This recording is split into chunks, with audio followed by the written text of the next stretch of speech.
नमस्कार, जय जोहार।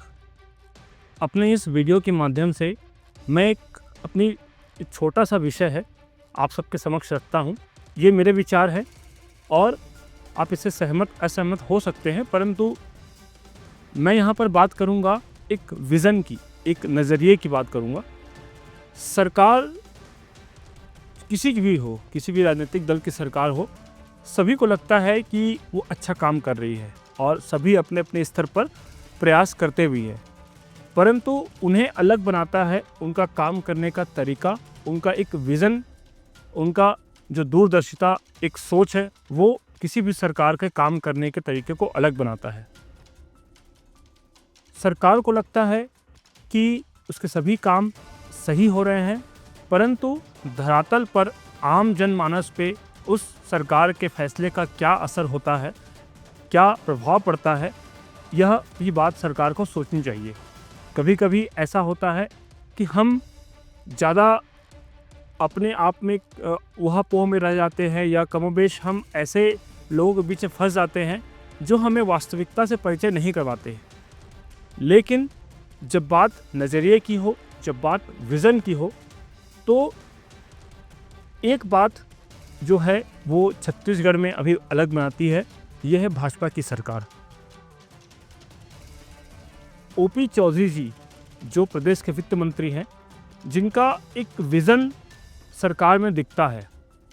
सरकार काम अच्छा करती है, नहीं करती है, ये आकलन जनता को लेना है, क्योंकि चुनावों में जनता ही इसी आकलन के आधार पर उन्हें वोट करती है। परंतु जब बात एक विज़न की आती है, जब बात एक नज़रिए की आती है, तो हम पाएंगे कि ओपी चौधरी जी का जो विज़न है वो बाकी लोगों से कहीं बेहतर है।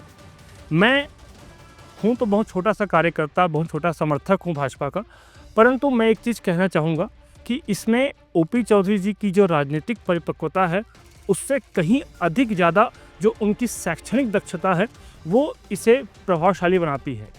हम देखेंगे कि ओपी चौधरी जी ने आईएएस के तौर पे काम किया है, उन्हें सभी चीज़ों की समझ है, वो बारीकियों को जानते हैं, कहाँ पर किस प्रकार से कैसा कार्य हो सकता है वो उन्हें भली-भांति उनसे परिचित है। हम देखेंगे कि बीते कुछ दिनों में भाजपा की सरकार आने के बाद उनके विज़न में कई ऐसे काम हुए हैं जो उन्हें अलग बनाती है। जैसे कि जब पहला बजट पास हुआ जो ज्ञान पे आधारित था, गरीब युवा अन्नदाता नारी, उसे दूसरे बजट में गति की ओर उन्होंने ले गया। गति का उन्होंने एक विषय या विचार दिया कि जो ज्ञान से अब गति की ओर हम आगे बढ़ रहे हैं। छत्तीसगढ़ जो कि अभी एक युवा छत्तीसगढ़ है, उसे आगे एक विकसित छत्तीसगढ़ बनाना है, तो इसके लिए हमको गति की आवश्यकता है। बीते कुछ समय में ऐसे कई योजनाएं आई हैं, ऐसे कई विषय आए हैं जिससे छत्तीसगढ़ आगे की ओर बढ़ता हुआ हमें दिखता है।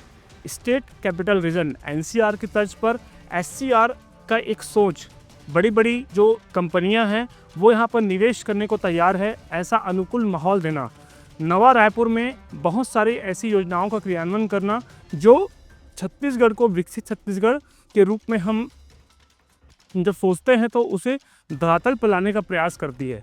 नालंदा परिसर योजनाएं बहुत सारी है, विज़न बहुत सारा है। अभी हम देखेंगे कि बस्तर को नक्सल मुक्त बनाने का भी कार्य बहुत ज़ोरों से चल रहा है, क्योंकि जब तक शिक्षा जहाँ पर पहुँचेगी वहाँ पर उसका एक अलग उजाला, एक अलग तत्व दिखता है। और ओपी चौधरी जी की सबसे बड़ी बात, सबसे खासियत जो मुझे लगती है वो यह है कि उन पे जो शिक्षा का उन्हें आशीर्वाद प्राप्त है, वो उनके विज़न को और अधिक धार देता है, वो और अधिक उन्हें परिपक्व करता है, दक्ष करता है। क्योंकि अगर आप शिक्षित हैं, अगर आप चीज़ों को समझते हैं और आपने उस क्षेत्र में रह के कार्य किया है, तो आपका कार्य बेहतर होगा, ऐसा उम्मीद कर सकते हैं।